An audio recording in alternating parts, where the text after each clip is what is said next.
Hello and welcome back to my channel. It's good to have you back. My name is Amaramira Kolondono Fitz Nichukuneke, the realtor that you do not know that you need yet. So the last video we talked about the fact that there are legal documents, there are legal terms you need to be conversant with if you're going to be investing in lands in Nigeria. Because if you're not conversant with them, you could run into issues with the government. So today we'll start our talk on these legal documents that you need to have when you invest in land in Nigeria. We'll start with the first one, the one that is most, would I say, popular with people, and that is the Certificate of Occupancy, popularly known as the C of O. So what is the Certificate of Occupancy? This is basically the highest form of land title, providing full ownership rights to whoever holds it, right? It's issued by the local government or the building department in a city. It confirms that a residential or a commercial property complies with all the building codes and is safe for occupancy. It is typically acquired before a property can be used or it can be lived in. That is the C of O. But you also need to realize that let's get this fixed. You also need to realize that not every land has a C of O. There are some lands, especially community lands, that the C of O can only belong to the community head. So in those situations, what do? Keep watching, you will find out. But now, all you need to know right now is that there is a certificate of occupancy and it indicates ownership. The next document we'll talk about is the right of ownership. Is often referred to as the title. They call it the title or they call it the right of ownership. It's a legal right to possess, to use, and to dispose of a property. The ownership can be in the form of fee signing fee where you have full rights, or you can have certain limitations like in the form of lease or ease, right? The right of ownership can come in the form of signing fee, or it can come in the form of a lease. In the signing fee, you have full rights to the property. But when it's leased or ease, there's something they call easement. When it's leased, it is for a couple of years, a number of years, after which you give up the land to the original owners. I don't know why this video is doing this, but I guess we are listening. Right. The next one is the deed of assignment. The deed of assignment is a local legal document used to transfer ownership of a property or land from one party to another. It is transferred from the owner to the person who wants to use it. It clearly identifies the parties involved, it describes the property, and it states the terms and conditions of the transfer. Once executed and recorded, the assignee becomes the legal owner or holder of the assigned interest. That's the property.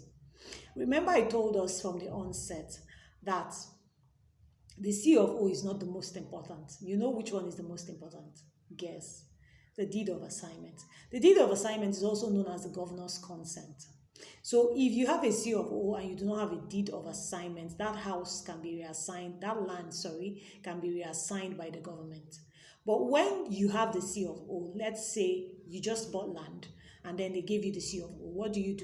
You go to your lawyer and your lawyer drafts a deed of assignment. In that deed of assignment, you will sign, your witnesses will sign, and whoever sold the land to you will sign. If there are 100 that sold the land, 100 of them are meant to sign that document. And then you carry it to the Ministry of Lands where you get the land registered now in your name. That is when the land is fully yours.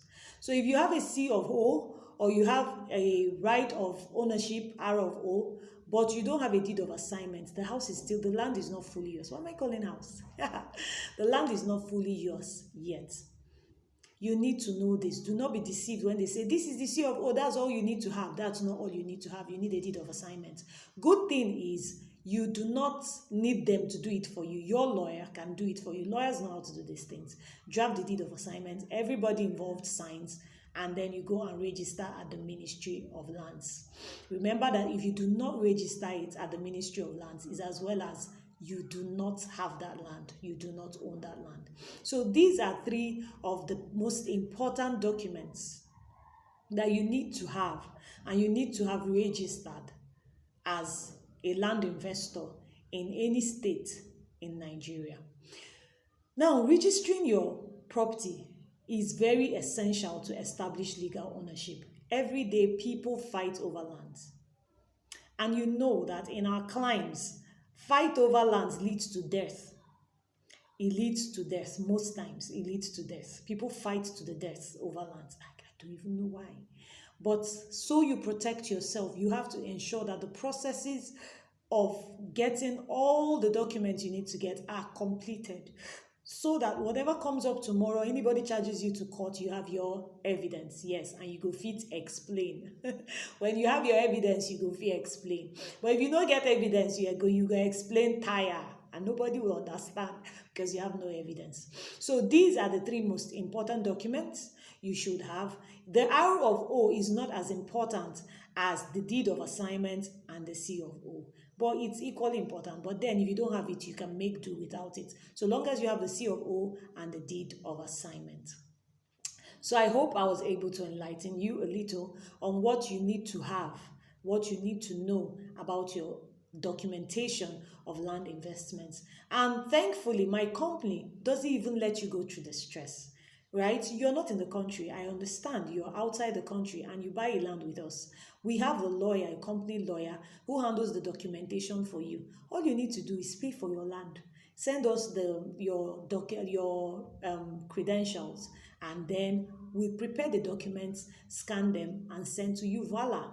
And whoever you want can come and pick up the original, or we could actually waybill the originals to you through airways, whichever means you prefer.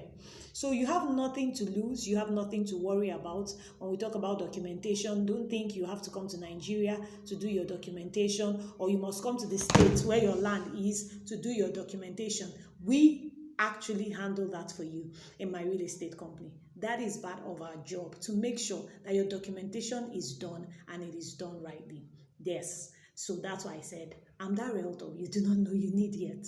So we'll end this video here today. I hope you learned something.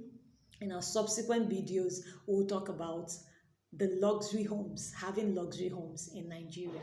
It's not just, we deal in lands and properties, not just lands. So we're going to be talking about luxury homes in Nigeria and pictures of luxury homes. Guess what? Airbnb is a thing now, right? So it could be an investment that you could go into, something that would yield you a lot of returns. Yes, I know residential houses, yeah, but Airbnbs do not have the stresses that comes with residential houses. So it's something you should consider. And we have the right lands for you to build your Airbnb houses and the right spots where you can build them. So hope to see you in my next video. Till then, keep winning.